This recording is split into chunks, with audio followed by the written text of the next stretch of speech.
متائے جان سین 2 بہنوں کی باتیں۔ اگلا دن سردی کی دھوپ اور ہلکی ٹھنڈک کے ساتھ شروع ہوا۔ لانچ کی بڑی کڑکی سے دھوپ اندر آ رہی تھی، مگر ہوا میں اب بھی نومبر کی وہی چبھن تھی۔ پریشی اور اشال صوفے پر بیٹھی ہوئی تھی۔ اشال کی بچی سو رہی تھی، جس کی وجہ سے پورے گھر میں ایک پرسکون خاموشی ٹھہری ہوئی تھی۔ پریشی نے اس دن پستہ رنگ کا ایک ملائم اونی سوٹ پہنا ہوا تھا۔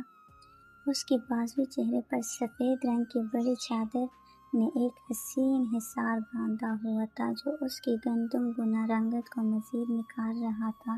سردی کی وجہ سے اس کی ناک کی نوک ہلکی سی گلابی ہو رہی تھی،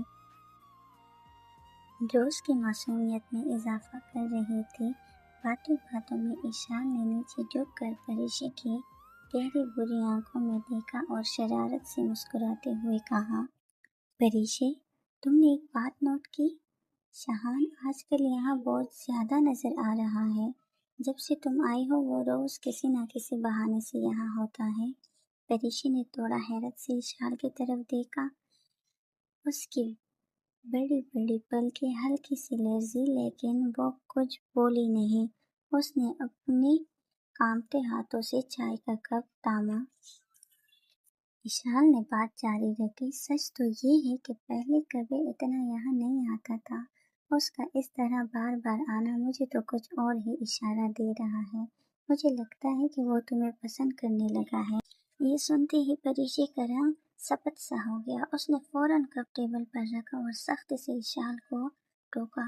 اشال، یہ تم کیسی باتیں کر رہی ہو؟ ہوش میں تو ہو؟ پریشی کا لہجہ سنجیدہ ہو گیا تھا۔ وہ مجھ سے 4 سال چھوٹا ہے، میرے سامنے کا بچہ ہے، تم ایسا کیسے سوچ سکتی ہو؟ اشال نے ٹھنڈی سانس بھری اور مسکرائی۔ عمر صرف ایک ہندسہ ہوتی ہے پریشی، اور وہ اب بچہ نہیں رہا۔ پریشی نے فوراً چہرہ پھیر لیا، مگر اس کے دل کی دھڑکن تیز ہو چکی تھی۔ اس کے ذہن میں شاہان کا وہی رعبدار سراپا گھومنے لگا۔